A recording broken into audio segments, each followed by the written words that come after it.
இந்த மாதிரி போதை கலாச்சாரங்கள் இங்கே கட்டாயமாக ஒழிக்கப்படணும். இது வந்து ரொம்ப ஒரு இரும்பு கரம் கொண்டு அடக்குனா தான் இது வந்து, ஏன்னா ஸ்கூல் வரைக்கும் பரவிருச்சு.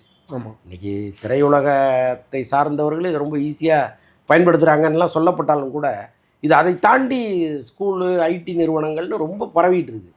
இது ரொம்ப பெருகுச்சுன்னா நாளைய தலைமுறையே ஒன்றும் இல்லாமல் போயிடும். ஸோ அப்படி இருக்கும்போது இதில் பாரபட்சம் இல்லாமல் நடவடிக்கை எடுக்கணுங்கிறது தான் ரொம்ப ரொம்ப முக்கியம். அதில் இவங்கெல்லாம் எப்படியோ போய் உள்ளே சிக்கிட்டாங்க.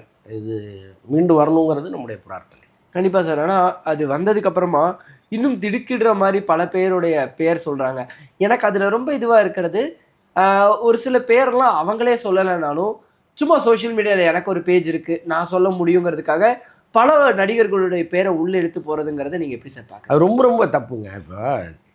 இப்போ இந்த திரையுலகத்தில் இருக்கிறவங்களாவது ஏதோ ஒரு வகையில் தொடர்பு இருக்கும் அவங்களுக்கு. இப்போ அவங்க படப்பிடிப்பில் சம்மந்தப்பட்ட ஒருத்தர் வந்து இவங்களுக்கு நெருக்கமானவராக இருப்பார். அங்கே என்ன நடந்ததுன்னு இவருக்கு சொல்லியிருக்கலாம். அல்லது பத்திரிகையாளர்கள் உள்ளே போகும்போது ஏதோ ஒன்று அவங்க தவறுகள் நடந்ததை நேராக பார்த்துருக்கலாம். ஸோ இந்த மாதிரி இவங்க சொல்கிறதுல ஒரு நியாயம் இருக்குது.